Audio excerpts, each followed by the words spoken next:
Welcome to the Cult of Domesticity podcast, a podcast about history, true crime, and whatever life brings us. I'm Courtney, and every week I am joined by another fascinating person.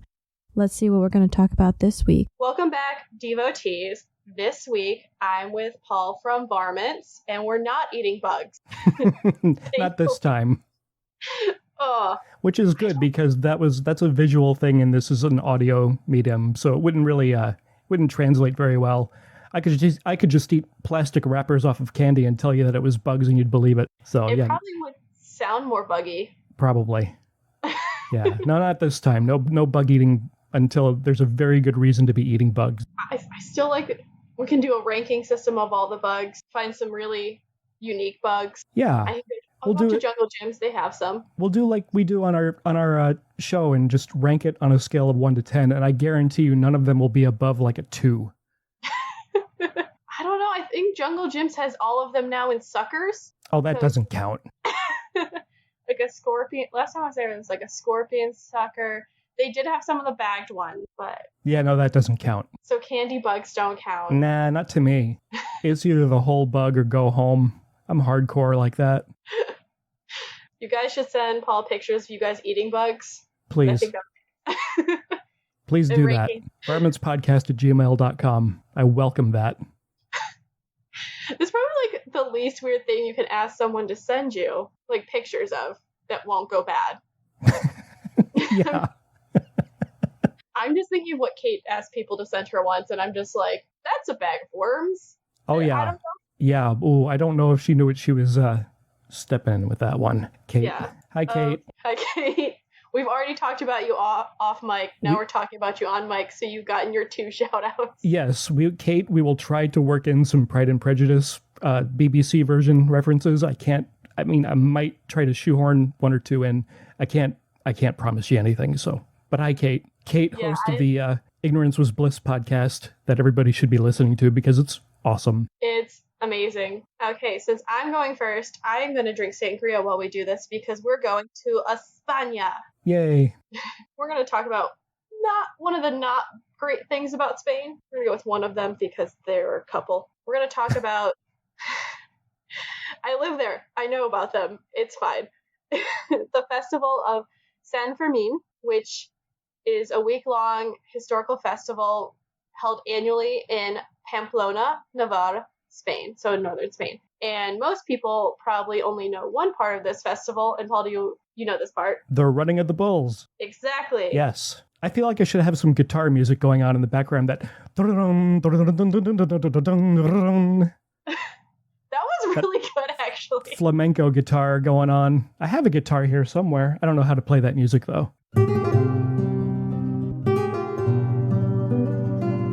Also, if you go to Spain, go to a flamenco show. They're amazing and really intense. Yeah, I want to. Especially if you're in the southern portion of Spain, because you can probably go into, like in Granada, they have them in cave, apartments. Mm-hmm. So it's the real traditional way of seeing flamenco. That's cool. All the sounds echo, and it's really cool, especially if it's in the summer, because it's just hot all the time. So the celebrations actually are coming up, I don't know, when we're recording it, it's the beginning of June. The 6th of July at noon. So it starts with a pyrotechnic display, as everyone needs.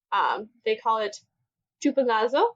Mm-hmm. And I'm going to speak some Basque, so I'm sorry. Chupenazo, because there's an X in there for some reason. Okay, sure. Why not? Because Spanish. Yeah, and I'm going to get the singing portion of this out of the way early on, because so we start with fireworks and pyrotechnics. Of course. And then end with everyone gathered in the Plaza del Ayuntamiento to sing, and they sing this throughout, but the song Pobre de mí, so it goes, Pobre de mí, que se han acabado las festivas de San Fermín. So it's poor me, for the Festival of San Fermín has come to an end. But it just began, right? And they start singing that right away? They sing it throughout because they like to party, and so at the end of the the nightly festivities, they'll sing it. Oh, and okay. really at the end too. So it's a full time. It's a full week long. And if you're in Spain during the summer, there's ferias and festivals all the time. It just depends which city you're in. Got it. So then we have the Ride Ryu, a mass activity on July 6th. It's when members of the city council parade from City Hall to a nearby chapel dedicated to San Fermin, who is Saint Fermin, with participants dancing to the Estrane Waltz along the way. But it gets a little problematic because they've had to basically stop doing this or change how they do it, because every time they restore it, like in 1996 and 2012, participation of the city council aren't really allowed to be there because there's violent clashes with participants, because remember, we're near Basque and we have ETA, the independent, we're going to call it an independence movement or terrorist groups, as some like to say. They're around there, so you have really high political tension, and then all of your city government is parading and waltzing through the street.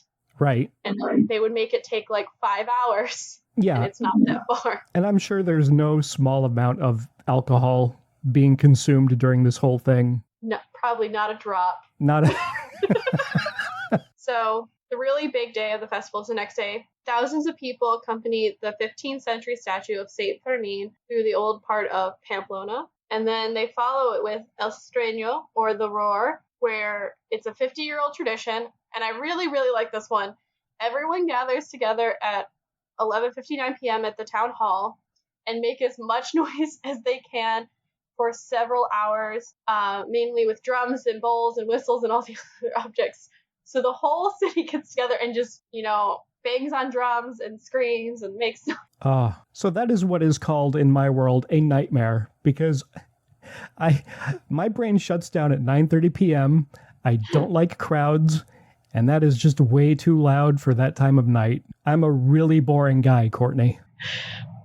Yeah, that was the fun thing about scheduling this. You're like, what do you count as late?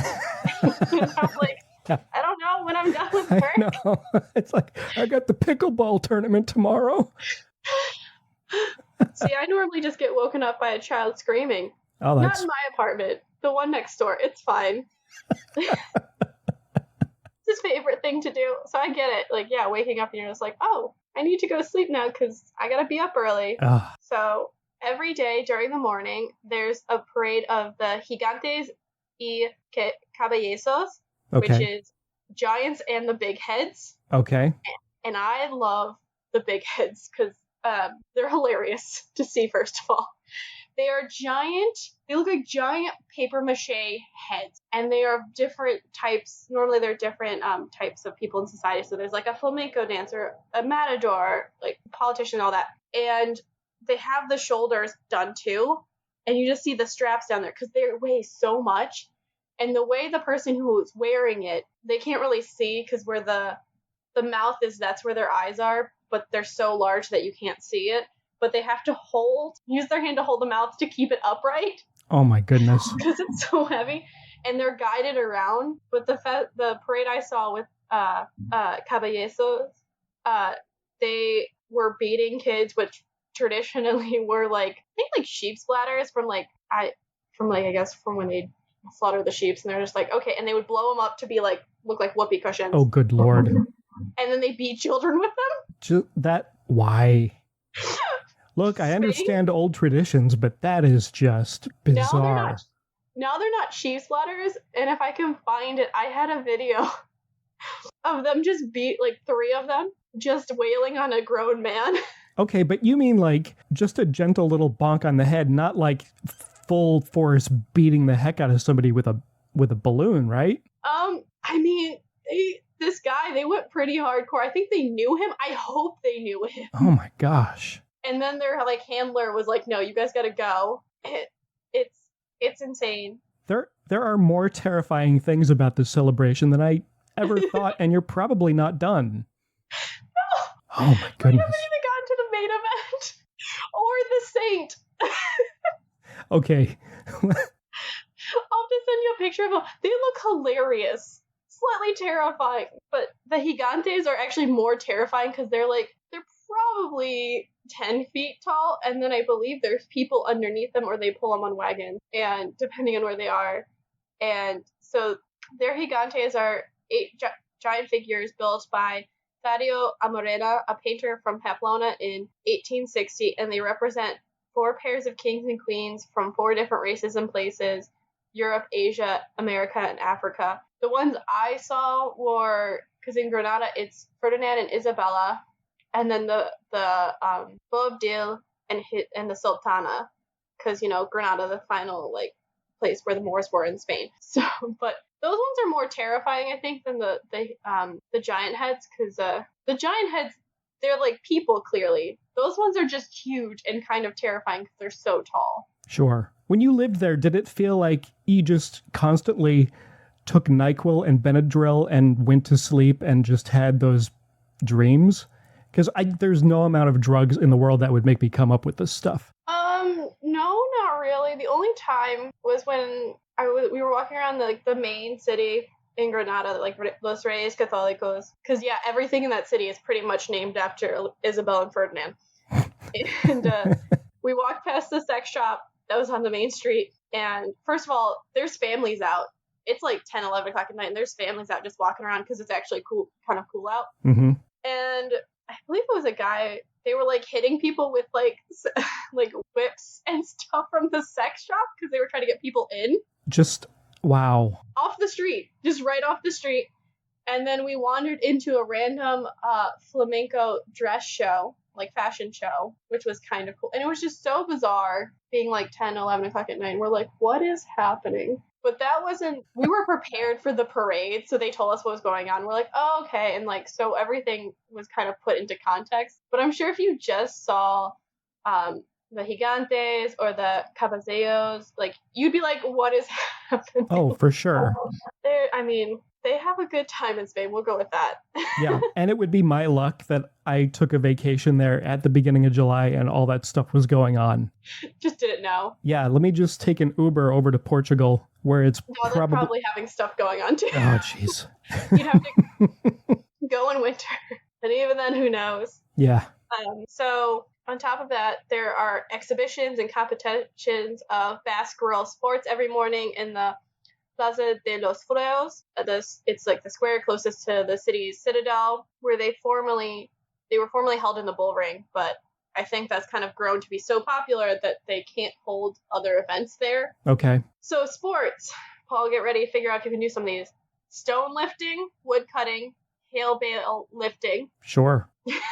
And then we also have Jalali, which is the tournament of San Fermines, and it's a variety of Basque pelota, which is, I think, if I remember correctly from when I was watching one of those Travel Channel shows, it's like handball, but it looks like you can actually break your hand. Do they have those big scoops on their hands and they just whack the ball against a wall? No, I believe they don't have anything. Okay. Actually, no, it's more like playing racquetball, but without a racket, you're just using your hand. That is a better description. Wow. Yeah, I think it was the Travel Channel show where the guy goes around and tries all the alcohol. If I remember correctly, because I just saw them doing this. I was like, what is happening? And he was like, someone's like, do you break your fingers sometimes? He goes, yeah, but it's fine. And you're just like, it's not fine. Wow. Then again, I played rugby, so I would probably be like, oh yeah, I think actually I have some fingers that are definitely not straight anymore. Also, this is a big area where people like to bet. So if you're a bettor, this is your area to watch the pelota. Okay. The what? Pelota. Oh, the pelota. Okay.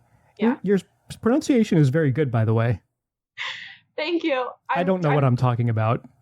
You just sound like an NPR reporter that really nails the pronunciation, and you just, is this a white girl or is this a Spanish girl? I don't know. I'm trying. It helps that I speak Spanish. Okay. And I haven't hit anything that's more my Andalusian Spanish comes out, because that's a little different. Okay. Although I did have a teacher who was from Basque and participated in the running of the bulls. So we'll bring him up later, though. Every afternoon from July 7th to the 14th, there is a bullfight, which the 6 bulls, which have been driven into the ring during the running of the bulls that day, are killed, and it begins at 6 p.m. Ugh. And, bullfighting is intense. Oh, yeah. To say the least. There is the stabby portion, legitimately stabbing them with there's a small stabby portion and the big stabby portion. Okay. So El Grande Stabby and Mas Grande Stabby. Grandissimo stabby. There we go. So they have, I'm trying to think of the best way to describe them. They are like pointy sticks that are like, I believe probably have metal tips, and they're decorated. They're the ones you always see that are very like colorful. Sure. And they'll go, that's what like it's more of a group activity, and then it becomes a solo activity with the grandissimo stabbies. Yeah. They look like the Fisher Price My First javelins with like ribbons on the end. I've seen them. They're horrible. This is where you're getting into horrible stuff. Yeah. So. And I don't mean to make light of it. And people that are listening, I'm sorry. I know you're squeamish about animal abuse. And I've actually read on the internet people who were like, yeah, I listened to this horrible true crime episode about this serial killer who did this and that, but then he he murdered the dog and I had to turn it off. I know people who don't watch Game of Thrones because they kill it. They like in the first couple episodes, they kill a dog. They kill a direwolf and they're like, I'm out. Oh yeah. Yeah. So if you're that person, I don't want to tell you not to listen to this show because, it's not my show, but you're going to start getting a little squeamish from here on out, I think. For a little bit, and then we're going to go back to nicer things. So maybe just skip ahead until it's less animalness. Sure. Which I don't think is a word, but I'm going to make it a word. It's a word now. Yeah. So you have like the javelins, and it's kind of if I remember correctly, it's a 3-step thing where they'll do just, get the bull to run around with the flag. They do the javelin, and then because they're just trying to. The thing is, they're trying to tire the bull out. Right. So by the time you get to the third one, where it's the one matador, he has swords. Okay. And basically, if he is good at his job, they just kind of slit the throat, and it's supposed to be quick. Ugh. But mind you, the bull's already been stabbed. I believe they have like about 6 confetti javelins. Confetti javelins. That is my next band name. Thank you. The question is, are they javelins with confetti, or are they javelins made of confetti? Who knows? So the problem comes when they aren't very successful at that last portion, and that's when you see those images of bullfighters being gored. I will say the one thing I give for bullfighters, they never blame the bull. Like if they get hurt, they're like, no, like he's doing his thing. Yeah. I chose to get in there. Because I have read those stories where like you talk to those people where they've been seriously hurt and they're like, it's not the bull's fault. They never blame the bull. And I actually learned when I was there, I think it was the first time, bulls are actually herd animals still too, so they're not violent. Right. In a herd. Like if they're together and they're like just in a field, they're not threatening. But if they're by themselves, that's when they kind of freak out. Yeah. Yeah. They miss their friends. So at least the people that are participating know that what the bull is doing is he's trying to gore them and kill them and stomp on them. He's trying to survive. Okay. They're trying to survive and put on a show, which matadors are trained from a very young age, which is kind of insane. Yeah. You're like at 6, I'm going to be a matador. Okay, here, go off to matador school. He's like, this is okay. It's not okay. It's not okay. So there is a 5th bullfight with younger bulls and not fully trained bullfighters. So it's kind of, they've been training, but they're not full matadors yet. And the 6th features bullfighters on a horse, and it's called Bejoneo.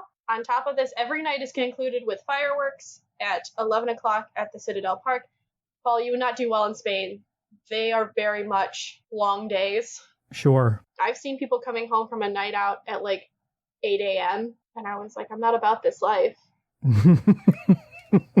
First of all, it's a long night and I like to go see places. So you have to wake up early to catch the bus. And so the fireworks, this is my favorite thing I think I've found out. They've been known to occur in San Fermines as far back as 1595. Wow. I know, right? That's crazy. So we know the most famous event is Encierro, or the running of the bulls. It's at 8 a.m. from the 7th to the 14th every morning. And wait, this goes on for a week? Yeah, every day. I thought it was like 1 or 2 days. Like, an afternoon thing. Haha, let's let loose some bulls. Okay. let's herd them up, let's wrangle them up and have some food and fireworks. This goes on every day for 7 days. Mm-hmm. That's nuts. Yeah, it's basically how they get that day's bulls for the fighting to the bull ring. So let's back it up and figure out, who is this San Fermin? Who is he? Why is he the co-patron of Navarre? So we're going back to the 3rd century. Okay. Way back. Fermin is said to be the son of a Roman senator, senatorial rank. So his father would have been in the Senate in Pamplona or around there, who converted to Christianity by Saint Onitus, a disciple of Saint Saturninus, because Roman stuff. Sure. Gotta get good Roman names in there. He was baptized by Saturninus, who in Navarre is known as Saint Cernin, at the spot which is now known as the small well of Saint Cernin. So he must have had a big well, but this is just a small one. Fermin was ordained a priest in Toulouse and then returned to Pamplona as his first bishop. So you have a French priest coming back to Spain, who is technically probably Roman. All a good time. Yeah. Ancient history. If it's Rome, everyone's Roman-ish. Mm-hmm. So on a preaching voyage, Fermin was beheaded in Amiens, France, and is now considered a martyr of the Catholic Church. Okay. It was believed he died September 25th, 303 AD. There is no written veneration of the saint in Pamplona until the 12th century. So we're going to figure out, we have San Fermin related to Pamplona. How do we get this to running of the bulls? Right. Saint Saturninus was murdered, but the form of murder was gruesome, and it connects to the running of the bulls. Okay. So queasiness factor is coming back.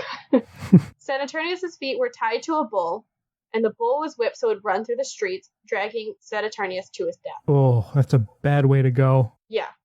One, because is it a dirt street? Is it a cobblestone street?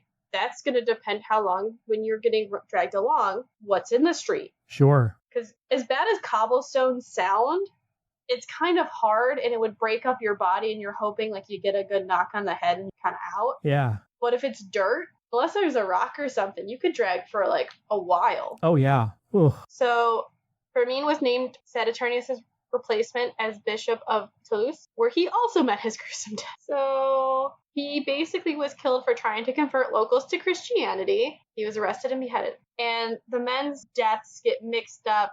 And so the folklore was Saint Fermin was marred by a bull. Oh, okay. Mm-hmm. Huh. Yeah. It's not a great connection, but it's kind of, you could see how these two men who were very close and they both were killed around the same time. Sure. Could blur into being one thing. They probably blurred them into one person for a while. Right. And it might be one of those historical things where it started out kind of tame, where maybe one bull got killed, but then it turned into this fever dream of 2 weeks of just, glitter jousting things. I forgot the name of them. Glitter javelins and drinking and big heads. I'm picturing those. You remember in video games a while back where you could get big head mode? You could unlock that? That's what I'm thinking. Oh, yeah. Yeah. It's not very far off. Okay. Good, because that's what I'm picturing. I don't know where my pictures are from there. Otherwise, I'd pull one up. So, okay, just having a saint isn't enough to have a festival. There's a lot of saints. There's a lot of defunct saints that were kind of ways to get people into the church, but the festival is a combination of two different medieval events. You have commercial secular fairs that were held at the beginning of summer because, yay, we survived winter. Let's get all these new things out, get food, see what's going on. Hopefully we can stock up before someone's going to attack us. So cattle merchants would come into the town with their animal. So you could kind of see how if they're bringing cattle in, sure, it would be brought into the bullfighting. Yeah, here, kill this one. Yeah, they were first documented in the 14th century. And then we have the religious ceremonies honoring Saint San Fermin on October 10th. But in 1591, they were transferred to July 7th to take place at the same time as the fair, when the weather was better, because Navarre is near the mountains, so snow. And this is really considered, when they combine them in 1591, this is the beginning of San Fermines. The medieval festival would include an opening speech, musicians, tournaments, theaters, bullfights, dances, and even fireworks. So they still jam-packed a lot into that week. Bull running begins to appear in the 17th and 18th century. So it's a long tradition. Yeah, that's been going on for hundreds and hundreds of years, right? Yeah. Sure. They chronicled with the presence of foreigners coming into there, and the first concerns were raised about excessive drinking and dissolute behavior. So not running with the bulls, but really a lot of drunkenness and probably sex and bad, crazy things happening. Sure, because that's the worst that is going on there. Yeah. Finally, the Parade of Giants was created in the mid 19th century, and so I like that they're like, we're gonna create this. We're gonna have the Giants and the caballeros come along in the mid 19th century. And Pamplona's first official bull ring was constructed in 1844, which makes me question, if you're fighting bulls before this, what are you fighting them in? And how are you watching this? Yeah. Oh, man. So who's running these festivals? Because you have to remember, about, I think it's 38 when Franco really starts to gain power, and he's a big separatist, and first of all, he's a major buzzkill on a lot of things. He wanted very traditional Castilian Spanish life, which means not Basque Spanish life. So thank you, Franco, for all the separatist movements being really angry.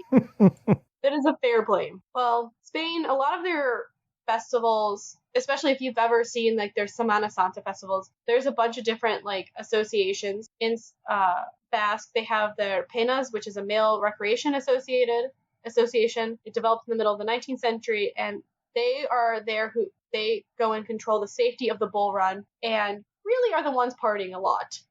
Okay. So they're like, we're going to make sure the running of the bulls is good, and then we're going to go drink. Yeah. Wow. In a 1910 article in a journal that was titled Man. Man. Yeah. Oh, man, that's what I'm saying this whole time. Man, I cannot believe this.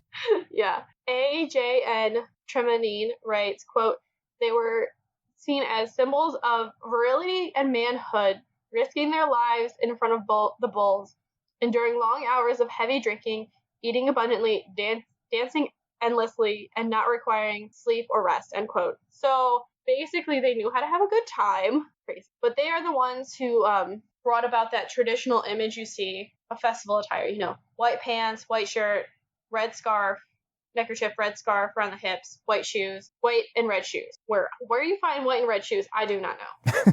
It seems very difficult. But they're really holding up all the, pastoral and like parochial values. So they're trying to keep it this smaller, more local festival.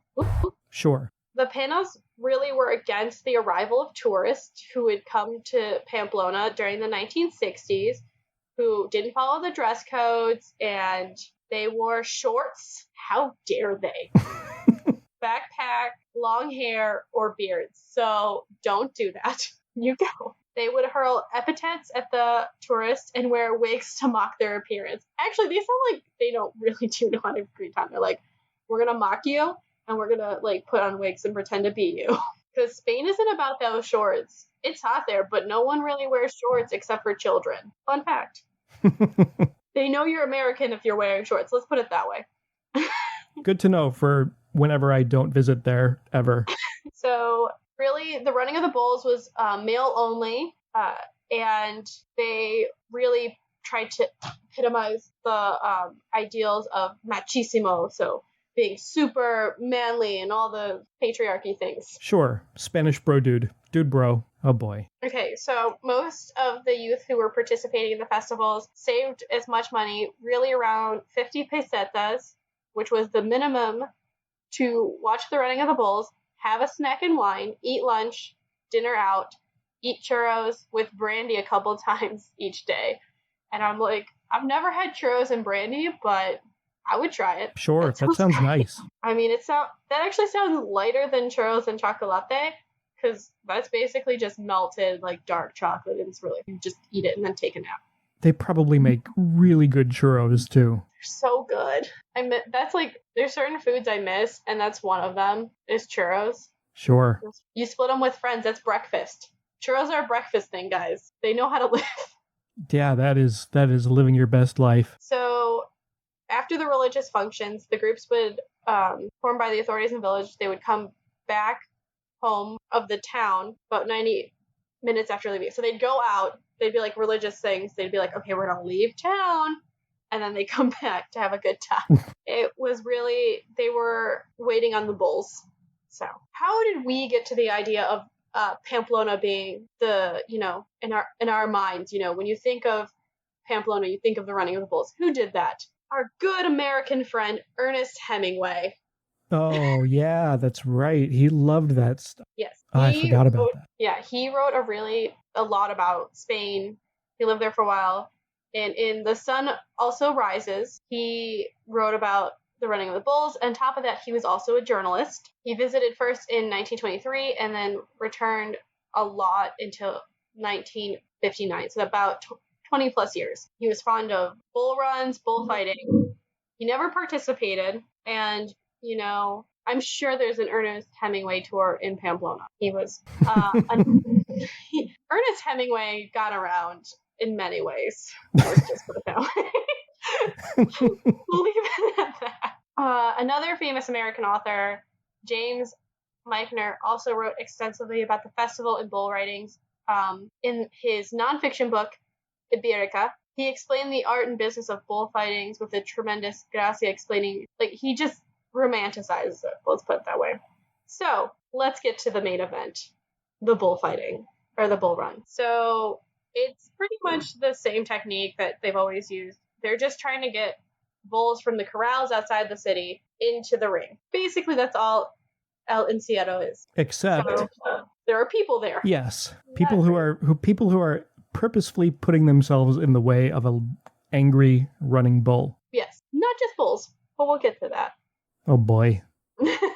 So there are 6 bulls, and they go from Los Corredillos de Santo Domingo across the square with the same name. They continue up the street, veering on to Calle de los Mercaderes from the Plaza Consistorial, sweeping right onto Calle de la Estaferia to the final charge to the ring. And I will say, from what I've read, they have been making attempts to make it safer. So how? For the people. With guardrails and stuff? I mean, there's always been railings, but just the timing of it and stuff when the bulls start and the people start. So the runners, known as the mozos, the brave, the foolish, that's the translation. I can get behind that. That tracks. The goal is to keep close, but not too close.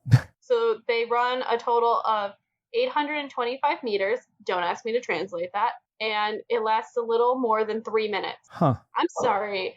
I could almost die in 3 minutes. No, yeah. Thank you. 3 minutes is plenty of time to get crushed by a bull. Which is actually not the only way you can die. Oh, but boy. We'll get to that. So they set off a rocket at 8 a.m. to alert the runners that the corral gate has been opened. A second rocket signals that all 6 bulls have started running. The third and fourth rockets are signals that all of the herd have entered the bull ring and the corral, respectively, marking the end of the event. So they're basically using rockets to tell you things, which makes sense. They also have, so you have the 6 bulls and 6 steers that run with them, and then 3 more steers that follow the herd to encourage any reluctant bulls. Who figured that out? This is the sweet number of steers to do this. Oh, man. People who know how to handle bulls and steers, I suppose. Yeah. Yeah. So they have the steers who run the route daily. So they're the same steers every day, but still weird. The average herd of speed of the herd is 24 kilometers per hour or 15 miles per hour. So start running, guys, if you're going to do this. So the safety issue, they don't permit runners within the first 50 meters of the Encierro, which is an uphill grade where bulls run faster. Which I'm like, wait, bulls run faster uphill? This is terrifying. Why has no one informed me of this? Don't you think about that? You're like, because really none of this harms the bulls. It just freaks them out, Yeah. which is not great. But bulls run fast uphill. Why aren't we telling people? That doesn't, physically, that doesn't make any sense. I think it's just because when they're starting, they're scared. Like, they get scared and they just burst out. Sure. They open the gates and they're, like, scared and they run faster. Right. But, again, in this situation, why? Why are we doing this? Who figured it out? And this means we should just stop this. Oh, yeah, for sure. So let's get to injuries, fatalities, and medical attention. That's got to happen every year. Yep. Every year between 50 to 100 people are injured during the event. So, and this is what I kind of love. There's a whole set of medical people who volunteer to be there at various points. So if you get hurt, there is a better chance of you surviving. And I was like, one, it's weird that this has to happen. Two, imagine taking off work and they're like, what are you going to do? I'm going to go be a nurse at the running of the bulls. Like, it's one of those things you just don't think about. And you're like, you think, oh yeah, a festival, they should have, medical staff, but they have to have so much along the route to protect people. That's wild. Because you think about it, it's over 800 meters long. So you have to have them strategically placed. So no matter what, you're okay. And on either side, because think about it, you're not going to run across a path with like running bulls to help someone. No. Down the other side. So in 2013, 50 people were taken by ambulance to Pamplona's hospital, and this was a doubling of 2012. Goring, much less common, but is potentially life-threatening. In 2013, 6 participants were gored along the festival route. In 2012, only 4 runners were injured by the horns of the bulls, with the exact same number of people gored in 2011. So they're tracking this: 9 in 2010, 10 in 2009. But in 2009, someone was killed. That's a surprisingly low death rate. The death rate for this is shockingly low. I think the injuries are very high, but the death rate are very low because there's really only 2 ways to die. There's goring, and then there is basically crushing. So major risk is falling and piling up. Monton at the entrance of the bull ring, which is a funnel. So that's good. Yeah, that's a good design. Yeah. In such cases, injuries come from both asphyxia and contusions in the piles, and goring if the bull crashes into that pile. So remember, okay, say a bunch of people fall, you have to get back up because there's bulls running. It's the only way they can go. Yeah. Oof. This blocking has occurred at least 10 times in history. The last one occurring in 2013, the first one back in 1878. A runner died of suffocation in one pileup in 1977. This is a horrible death.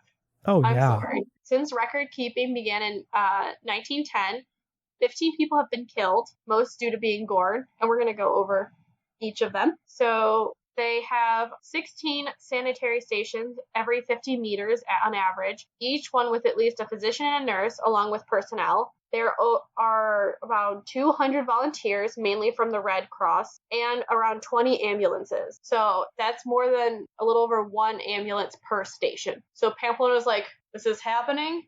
Y'all gonna keep showing up. Everyone else has to keep showing up. We're gonna at least try to keep everyone safe, relatively safe and alive. So they've made it possible to have a gored person stabilized and taken to the hospital in less than 10 minutes, which is insane when you think about it, with the number of people that are there. Yeah, and these are all volunteers, the medical staff? I believe so. Yeah, because most of them are Red Cross. That's a lot of filling the boot at intersections to pay those guys. Oh, yeah. And I mean, I remember being told for San Fermines, you need to have a hotel probably booked 6 months in advance at least. Otherwise, you are sleeping on the streets. Oh. And people do that. Like, it's insane. Oh, so, this whole thing is insane. This whole thing is insane. And just to think about, the bulls aren't prepared and they're getting freaked out because then there's people up in balconies and cheering and watching. But let's name the 15 people who have lost their lives since they've started recording. So who knows how many have died before that. We have in 1924, Esteban Domiano. He was 22. He died of goring.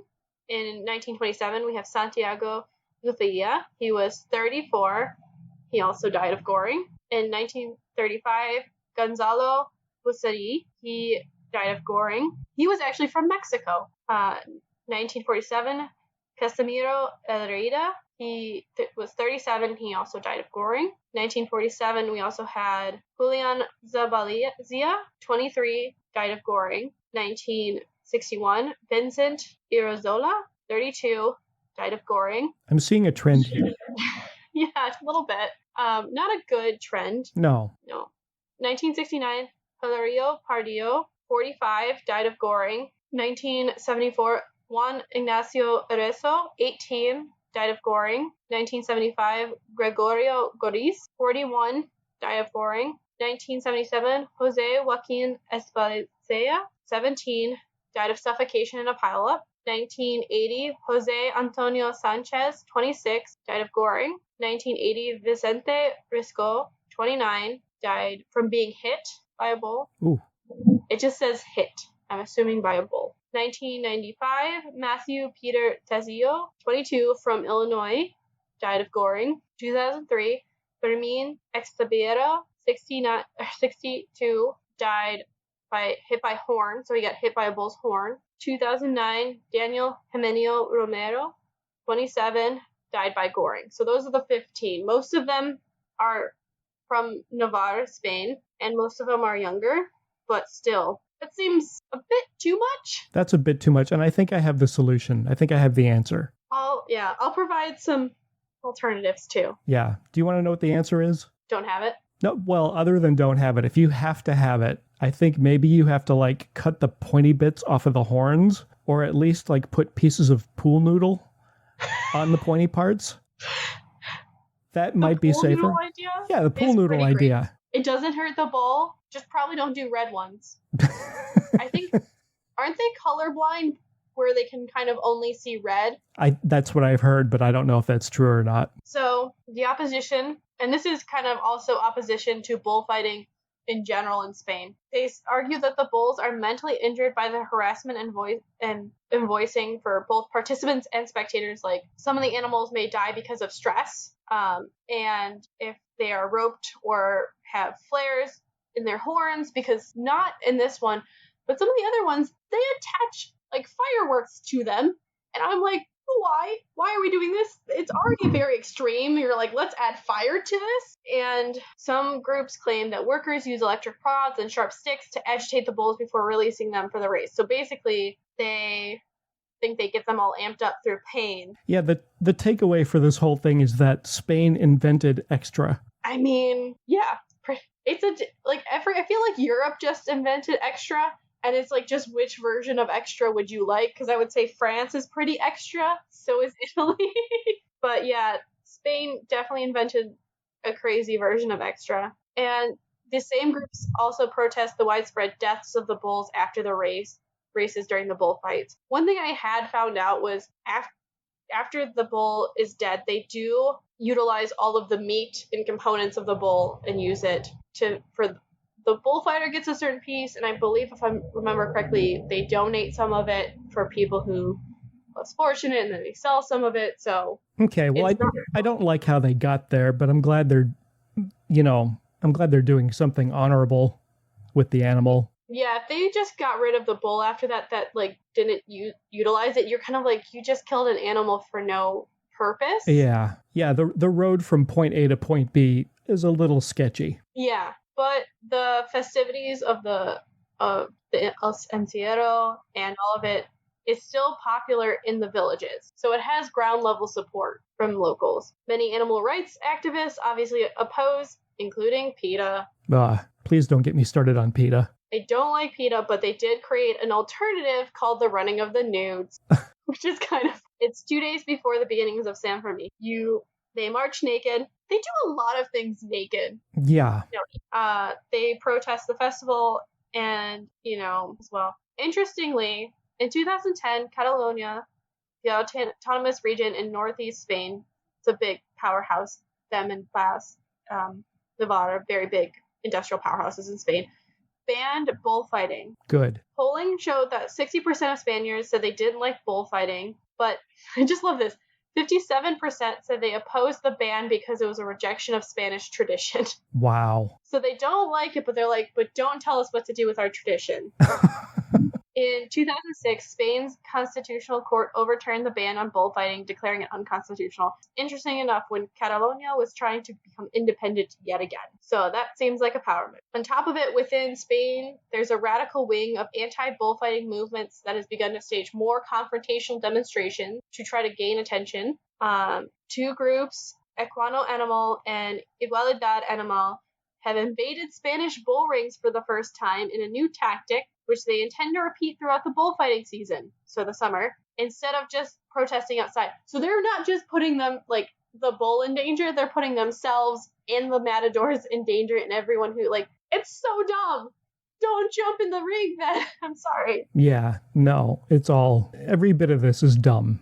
This is a dumb idea from start to finish. I never found out how they started this, and I feel like it was just, it started with some guy fighting a bull and looking cool, and then it got way out of hand, which is how I feel like a lot of things start, or someone was bored. Like, some, like, farm boy was bored. It was just like, hey, watch me do this thing. So, what's an alternative? You don't want to break with tradition. You could do a mock bull run. So, there used to be, well, in some places there still are, which was a fire bull where they put balls of flammable materials on the horns, but they replaced the bull with a runner carrying an open flame where fireworks are placed in dodgers, normally children. So it's like, oh, we're going to have the children run, so you have someone running behind them with, like, sparklers or something, so you don't want to get hit with the sparkler because it doesn't feel good. Right. That seems better. Yeah. In 2008, Red Bull Racing had a version of Running of the Bulls event in Pamplona with Formula One cars chasing 500 runners through the actual route. Oh. So you're being chased by a car. Okay. Which I'm like, okay, that could work, In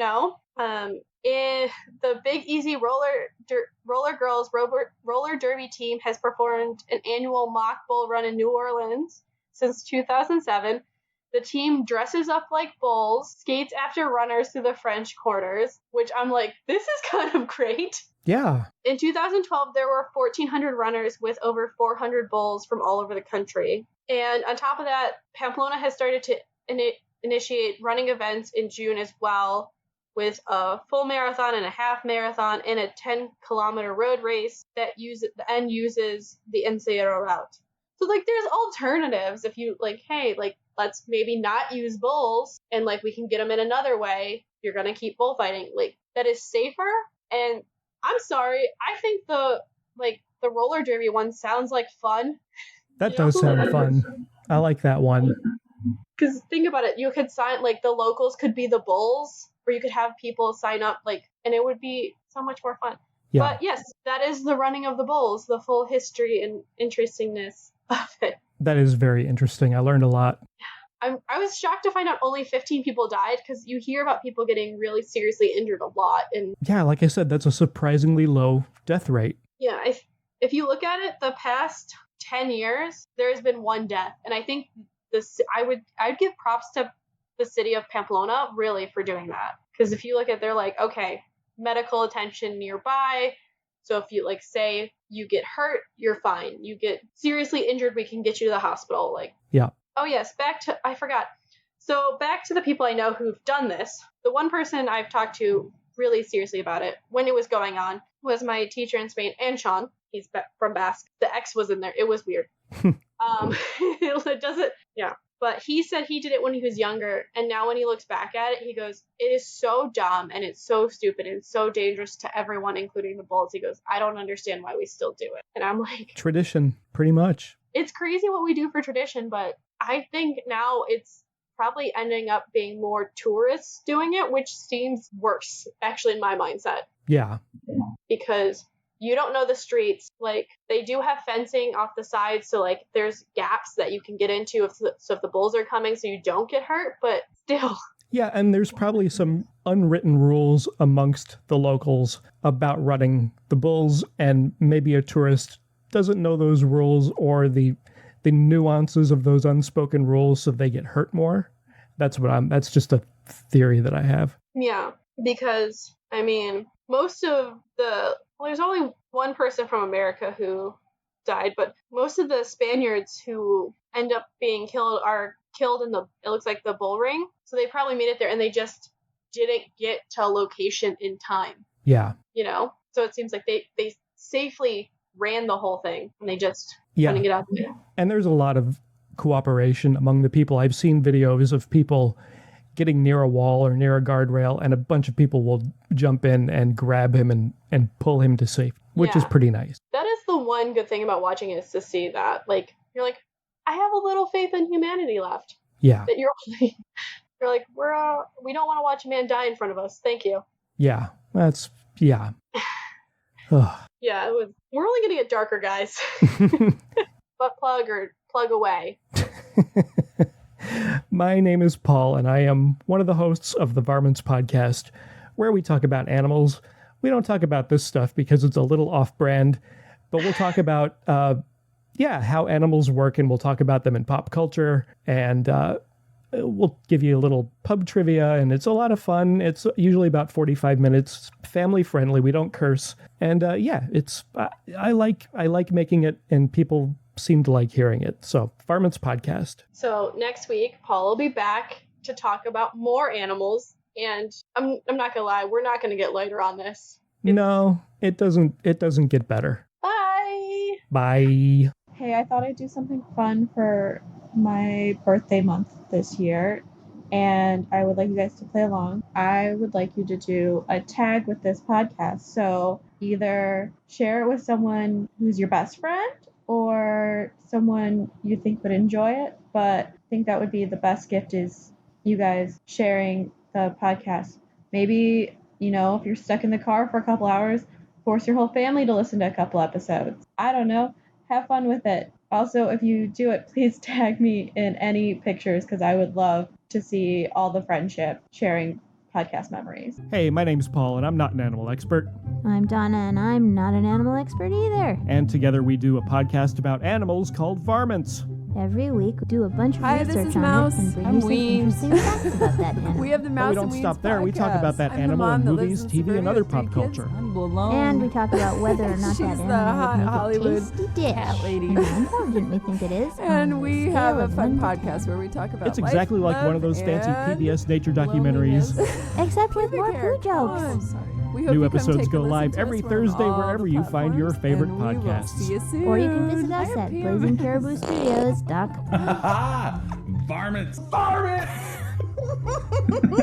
Cult of Domesticity. We're available on all podcatchers. Remember to rate, review, subscribe to help spread the word, or just force other people to listen to it. Our Facebook and Twitter are at Domestic Podcasts, and our Instagram is at the Cult of Domesticity.